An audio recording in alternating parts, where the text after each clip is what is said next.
Hey guys, I'm Shay and welcome to my cave.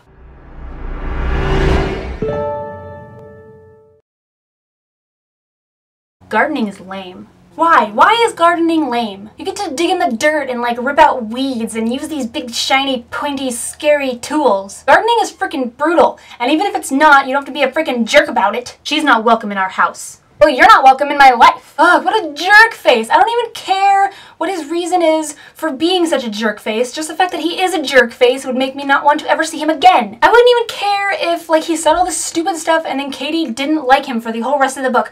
But you know that they're gonna get together and that just is so irritating. You're kind of dirty, kitten. Ooh. It just makes me feel slimy. Like I feel like my insides need to take a shower. Get a freaking restraining order, you dumb girl. Usually I don't mind the snarky, brooding love interest, but this is just getting ridiculous. My name is Damon Black. Ugh, black is so fitting. Black like your soul. Black like your attitude. Black like your eyes would be if Katie would grow a pair and punch you in the face. Did I do something wrong? Yeah, how about breathing for starters? Holy crap.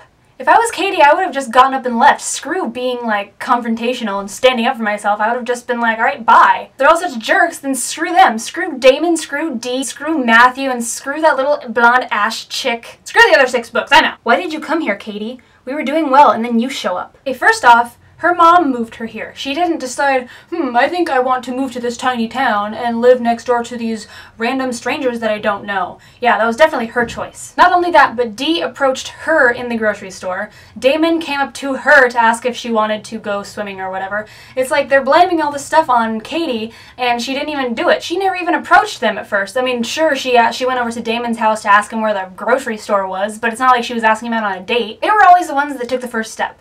It's just ridiculous. Just F it all. You shouldn't go with someone just because he asked you. What? I don't want to see you get into any kind of trouble. Going out with some human to a dance is more trouble than hanging out with an alien with a target on his back. Okay, I'll admit, when Katie went to that party afterwards with Simon, yes, that was an incredibly stupid move on her part.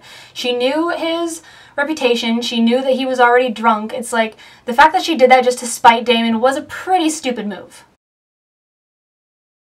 So Obsidian is the first book in the Lux series. So it's about this girl named Katie, or Kat as some people refer to her, who moves away from her home in Florida with her mom to this itty-bitty little town in the middle of nowhere because her father died, and so now her and her mom just kind of want to start over.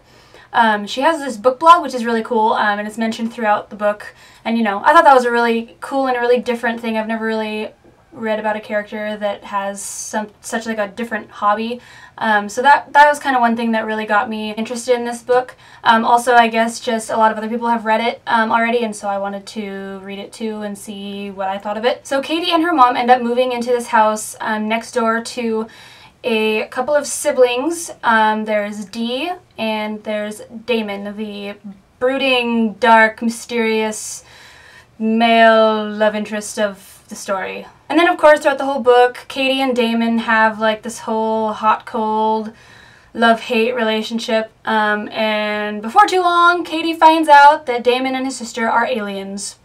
That's pretty different too. I mean, usually it's vampires or werewolves or something, but this time it was aliens, and that was kind of cool also. So then she gets wrapped up in that whole world of aliens, and there's this whole deal where there's people coming after him and all that fun stuff. And Katie's mom just lets her go off with some random guy. He could be like a freaking sex offender or some serial killer. He could be some sleazeball, and she's just like, yeah, go have fun. Yeah, parent of the year. So he's a jerk for like the first half of the book, and then all of a sudden, holy crap, whiplash, he's this sweet thing, and he's telling her she's beautiful and all that crap. It's like, ugh. Like I can't even be happy for Kat. It's like he's just too much of a jerk for me to ever want to like him. I mean, one minute he's this mean person, then all of a sudden he's a gentleman. Like, that's not at all realistic. And just because this is fiction and he's an alien doesn't mean they shouldn't make like the love part be realistic. By page 74, I think it was, I was like, I hate Damon. Like, I was just done. Like, I hated him. I hated that he treated her like a child. I hated that he called her kitten, which just made me think of like either some old grandma or whatever, or just some really creepy guy. And then he calls her stupid for not letting him be like overprotective and crap. It's like, seriously, you've known her for like 2 weeks. I'm pretty sure she can take care of herself. Although I guess she was pretty stupid for getting herself into that situation in the first place, but that's beside the point. I feel like this book is kind of similar to Twilight. If someone were to read Obsidian before Twilight, and then they read Twilight, they would probably hate Twilight because they're pretty similar stories, just in the fact that it's just this normal girl who moved from this big city to this tiny city, and there's this boy who's just a jerk, and then all of a sudden he's not a jerk, and she just gets wrapped up in this whole thing with creatures, different inhuman creatures, and all this, you know, I feel like they're really similar. So with me having read Twilight first, I think I didn't like Obsidian as much as I probably would have if I hadn't read Twilight, just because there are so many similarities between the two books. But I did end up giving this book a like 3.5 out of 5 stars. I wasn't a big fan of like the first like 70% of the book, but the last 30% really, I think it really made up for it. I ended up really liking the ending because I guess that's when all the action was going on and all that exciting stuff was happening. It wasn't just this hot, cold, on again, off again, does he like me, does he hate me kind of thing. And that's when it got really interesting, was at the end. One of my favorite scenes was the cafeteria scene where Katie like dumps her spaghetti over Damon and Ash. I was seriously like, that was the best scene ever. I was so happy. Like, I laughed out loud and I was just like, yes, finally! And it seemed like for like most of the book, or the first half of the book, Katie just seemed so spineless. She was just letting people push her around, and she was letting Damon treat her like crap. And then she stands up to Damon and Ash and dumps her food on them, and I'm like, finally, Katie grew a pair! And I was just like writing that feeling for so long, but then, of course, feeling gone. They go out into the woods, everything's hunky-dory, and then all of a sudden Damon's like, go away, we don't want you around us anymore. And I would be like, alright, and then I would turn around and leave. I would go away, just like he said. Instead of just throwing a tantrum and running off into the woods, I would probably just turn around and go home. And that would be the end of the book. That would be the shortest, most anticlimactic ending ever. I do have to say though that the action scenes were really cool and like really intense, and they were really well written.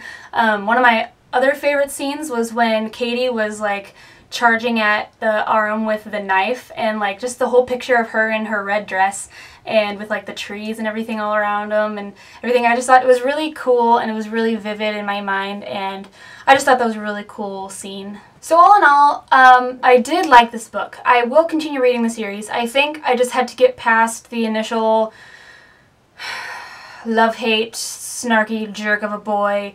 I mean, it seems like things are somewhat okay now. I feel like there's still going to be some snarkiness in the second book and some hostility, but at least I don't think it's going to be as bad. I could be wrong. It could be even worse, but as of right now, I think it could be really cool. I liked the story that with the aliens and the Lux and the Arum, and then the whole like Department of Defense coming into it. I liked all that stuff, and I want to continue with that, and I want to know what happens next. So I guess I will keep reading the books, and I actually do want to buy them in paperback because I just have the ebook, but yeah, I do want to add the whole series to my collection. So I know this review was kind of long and kind of weird, but I hope you guys liked it, and I will see you next time. Bye! She actually has like a book blog, which is pretty... My dog just sneezed.